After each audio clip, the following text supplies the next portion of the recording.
masyarakat Sumatera Barat yang bergerak di sektor pertanian itu dia punya hak untuk meningkat ekonominya.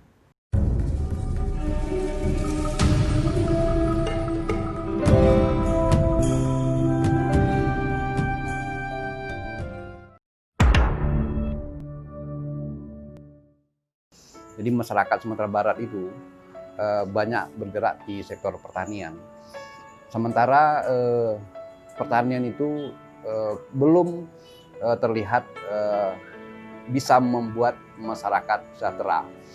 Jadi kalau kita lihat dari persoalan itu, ke depan atau dalam waktu dekat sebetulnya sudah harus dilakukan suatu hal yang serius. Ini terkait dengan aturan atau legislasi.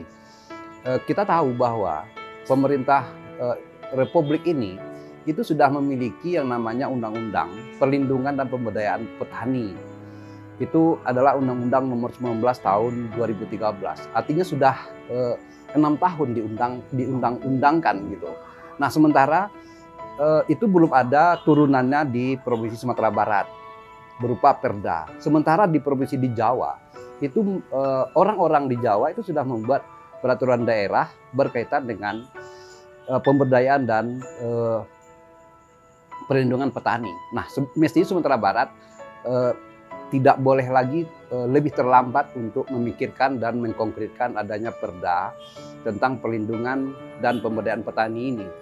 Kalau kita lihat dari undang-undangnya, itu ada 6 aspek yang dipikirkan, yang dicakup di dalam undang-undang itu, dan itu juga bisa dilakukan nanti untuk perdanya. Yang pertama adalah tujuannya adalah pemberdayaan petani, yang kedua adalah perlindungan petani, yang ketiga perencanaan, lalu yang keempat itu adalah pembiayaan dan pendanaan, kemudian tujuan yang lainnya adalah pengawasan, dan juga tujuan yang terakhir, yang keenamnya adalah berkaitan dengan keikutsertaan masyarakat. Nah, kalau kita lihat dari undang-undang ini, semangat undang-undang tentang perlindungan petani dan pemberdayaan petani ini sangat strategis untuk Sumatera Barat. Kenapa masyarakat petani di Jawa itu lebih maju? Itu karena ada peraturan daerah yang melindungi masyarakat petani, sehingga berbagai hal bisa direncanakan secara serius. Jadi contohnya begini, kalau ada undang-undang tentang perlindungan dan pemberdayaan petani di Sumatera Barat, berarti pemerintah Sumatera Barat atau pemerintahan Sumatera Barat itu harus melakukan perencanaan tentang bagaimana pertanian di Sumatera Barat itu lebih menjanjikan atau lebih jelas ukurannya untuk peningkatan kesejahteraan masyarakat. Nah, kemudian juga tentang perlindungan, pemberdayaan, pembiayaan dan pendanaan, dan juga pengawasan terhadap pertanian itu sendiri, dan juga bagaimana masyarakat bisa ikut dalam gerakan peningkatan kesejahteraan petani di Sumatera Barat. Saya kira para petani sangat mengharapkan pemerintah daerah itu paham bahwa ini adalah satu cara untuk bisa meningkatkan ekonomi masyarakat petani di Sumatera Barat. Nah, kalau umpamanya dari segi ketika sudah ada aturannya atau perdanya, maka harus ada yang namanya kewajiban dari pemerintahan untuk memulai yang namanya perencanaan sektor pertanian di Sumatera Barat. Nah, kemudian apa yang sudah dilakukan di dalam pemberdayaannya, apa yang sudah dilakukan di dalam perlindungannya, lalu apa saja pembiayaannya dan bagaimana pendanaannya, dan juga berkaitan dengan keikutsertaan masyarakat di dalam gerakan pertanian ini. Nah, semuanya itu tentu menjadi sebuah strategi jangka menengah dan jangka panjang Sumatera Barat. Nah, itu akan dimulai dari yang namanya penganggaran. Jadi ketika sudah ada payung hukumnya dalam bentuk perda perlindungan petani dan pemberdayaan petani Sumatera Barat, maka ada yang namanya kewajiban untuk menganggarkan. Nah, kalau kita lihat sekarang umpamanya, berapa anggaran untuk sektor pertanian di APBD Sumatera Barat? katakan umpamanya sekarang 5% dari seluruh APBD.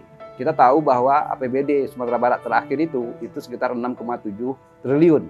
Nah, kalau sekarang ketika tidak ada payung hukum tentang pelindungan dan pemberdayaan petani, itu sudah bisa dialokasikan 5%. Nah, kalau ada nanti perdanya, itu tentu akan bisa ditingkatkan menjadi 10% atau mungkin 15%.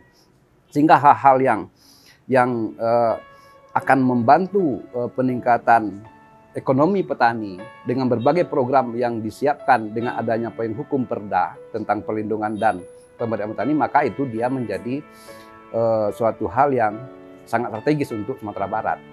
Nah, saya kira berbagai kelompok-kelompok tani atau masyarakat yang ada di dalam kelompok-kelompok tani di seluruh Sumatera Barat ini bisa mensupport ketika adanya perda ini. Nah, artinya kalau kita lihat sekarang Sumatera Barat itu kan dari 19 kota kabupaten, itu kan 12-nya kan kabupaten, di mana masyarakatnya berbasis pertanian. Nah, nanti ketika sudah ada perda Sumatera Barat tentang pelindungan dan pemberdayaan petani, maka setiap kabupaten ini juga membuat perda-perdanya, sehingga bisa dianggarkan di APBD provinsi, kabupaten-kabupaten gitu. Jadi bisa terlihat supporting pemerintah itu terhadap masyarakat petani gitu. Nah, kalau umpamanya saya ingin contohkan umpamanya ketika di dalam sudah ada payung hukumnya, maka akan ada perencanaan bagaimana skenario peningkatan atau gerakan sektor pertanian di Sumatera Barat. Nah, seluruh seluruh kabupaten itu akan ikut di dalam gerakan itu. Mereka juga akan menganggarkannya di masing-masing APBD-nya, lalu provinsi juga mensupportnya gitu. Nah, lalu apa yang akan dilakukan semuanya itu ada payung hukumnya, perdanya. Tetapi sepanjang perda ini tidak dianggap penting oleh Provinsi Sumatera Barat, maka program-program pertanian, meskipun pertanian itu sektor terbesar di masyarakat Sumatera Barat, tapi tetap saja masyarakat petani itu tidak semakin sejahtera gitu.